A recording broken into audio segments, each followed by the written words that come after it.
Is your CV axle boot torn on your vehicle? Or is it clicking when you accelerate or turn corners?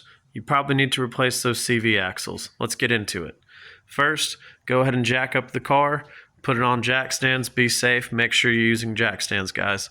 Next, we're going to go ahead and take this wheel off with a 21 millimeter socket.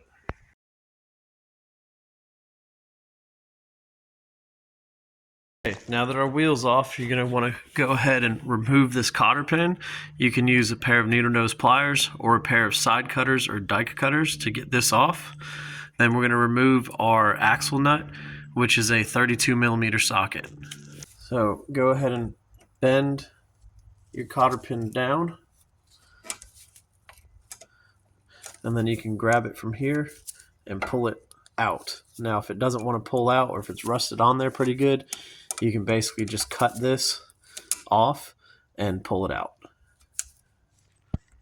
Go ahead and throw that cotter pin away. You replace those every single time. With our cotter pins off, we're going to go ahead and take our 32 millimeter socket and our impact and loosen this axle nut. If you don't have an impact, well, I guess you're just... No, I'm just kidding. If you don't have power tools to take this off, what you can do is go ahead and put the wheel back on, lower the vehicle onto the ground a little bit, and use a 32 millimeter socket and a pry bar and just break that loose. Then put the car back up in the air. At this point, it's probably a good idea to go ahead and spray some rust penetrant on this. That might help you out a little bit. You might not need it, but I mean, it's not a bad idea. All right, let's go ahead and take this off. Lefty loosey, righty tighty.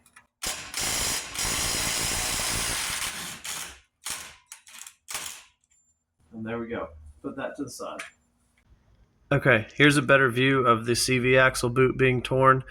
I bought this vehicle used. I don't know the history of it, so the driver's side and passenger side boots are torn. I'm going to go ahead and replace both CV axles. With that being done, now there's supposed to be a cotter pin right through here. Mine's missing, so that's not great, but I'll go ahead and replace it when I'm done. What you're going to do is take a 22 millimeter wrench and loosen this. You want to pop this ball joint out, and then we'll go ahead and pop the axle out. Breaking this nut loose can prove to be difficult sometimes. What I did was go ahead and put my wrench on there, take a dead blow hammer, and just hit it right here to break it loose. We'll go ahead and take this off and continue on. We got the nut off. Now it's time to separate the ball joint. This ball joint's proven to be difficult. Usually you can take a hammer and hit it on the knuckle. That's not working, number one. Number two, you want to be careful because these control arms are aluminum. You do not want to mess those up. So you can get a tool like a ball joint separator or a pickle fork. You say, I don't know what a pickle fork is. Well, this is a pickle fork. I'll show you how to use it. No. Stop. That's the wrong type of pickle fork. Terrible. Dad joke alert. So you want to take your pickle fork and you're going to put it right in between this ball joint and knuckle. You slide it in here, and then you can use a dead blow hammer, tap on the back of this and pry on it, and it should pop this ball joint out. Let's see. Just like that. Now this is separated, we're going to pull this control arm down, and we're going to pull this whole knuckle assembly out and try to get this axle out of the knuckle.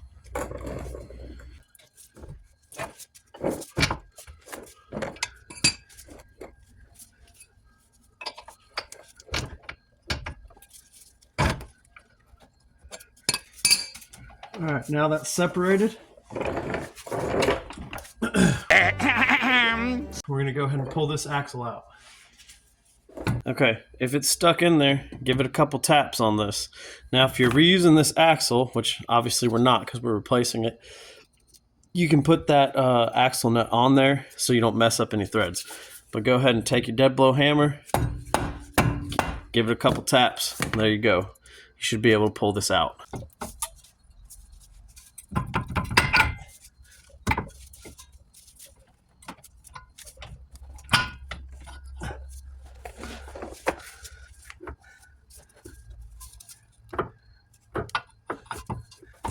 our axle is out of the hub. Now, to get it off of the transaxle, sometimes you'll have to take a pry bar and get up behind here and give it a good pop, and it'll pop right out.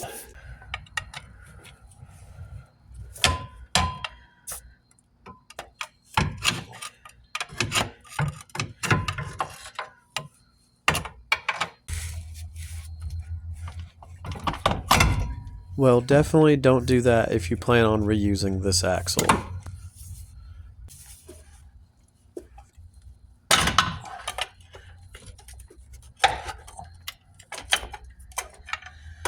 There we go. 2 pry bars. She finally came loose. Ow. This right here is what we were fighting. There's a snap ring in there that holds that axle in. That's what we were fighting against.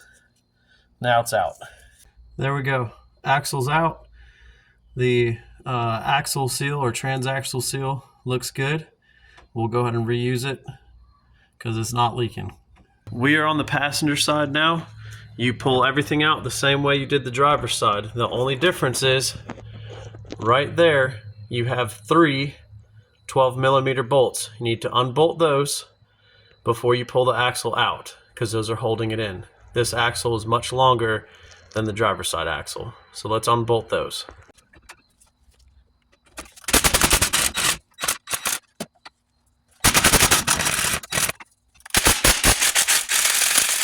Now that our 3 are undone, we can go ahead and get this axle out. To pull this axle out, simply grab it by the end and give it a good yank and it'll come out. There's our old axle. Here's our new passenger side axle. What you want to do is compare them in length, and then you also want to count the splines on the axle and make sure it matches up with the number of splines on your old axle before you put it in. What I like to do is take a Sharpie, mark the first spline, go around and count. That way you don't lose count. So go ahead, mark your spline where you're going to start counting, and roll the axle around, count your splines. 1, 2. 2,000 years later. I've counted all the splines and measured everything. We're good to go on these axles. What I like to do is take a little bit of bearing grease and throw it on the splines. Just a little bit, you don't need to overdo it.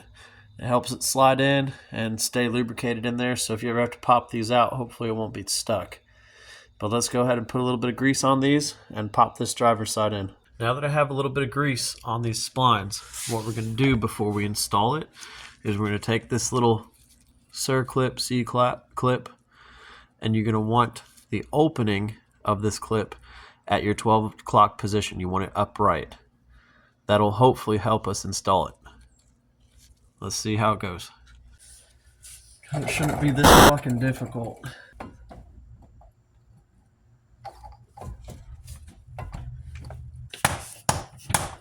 There we go. Now that your axle is in the transmission, go ahead and put this into the spindle and hub. Be careful not to damage the threads. Lower your control arm down. Get that ball joint into place. Now you can bolt everything back together. Go ahead and pop your passenger side axle back in. It's a little bit easier if you have 2 people. You can slide up under there and guide it while the other person holds it from this side. But pop those in, and then put those 3 12mm bolts in, and we'll tighten those down.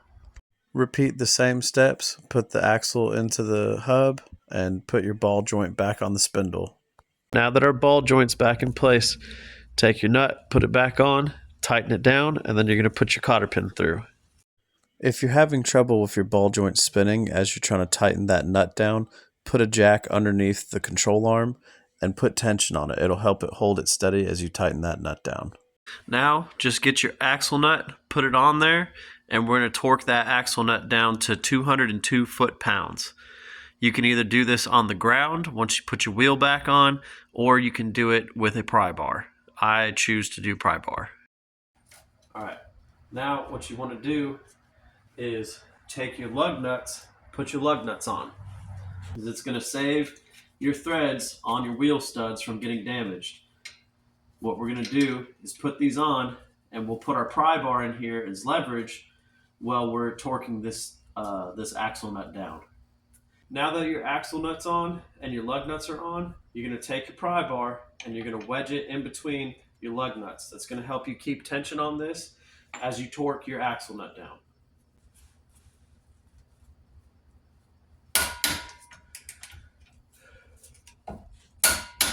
There we go. Now you can put your wheel on, put your lug nuts on, and then we'll put it on the ground and torque them down between 80 and 90 foot-pounds.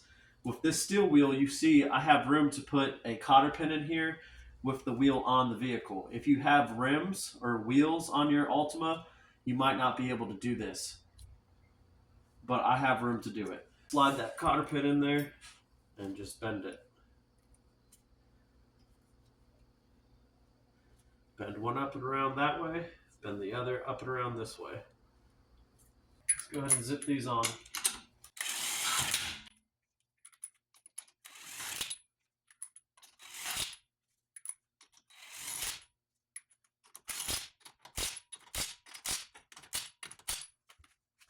Now that the vehicle's on the ground, go ahead and grab your torque wrench and your 21mm socket.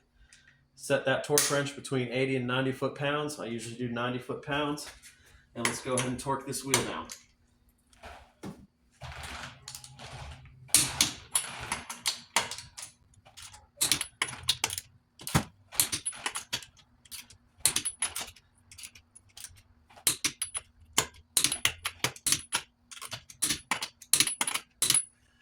Do it on the other side, and you guys are good to go. Hey guys, thanks for watching. If you found this video helpful, go ahead and like, subscribe, and comment. And if you're looking for something else to watch, go check out my abandoned lowrider project.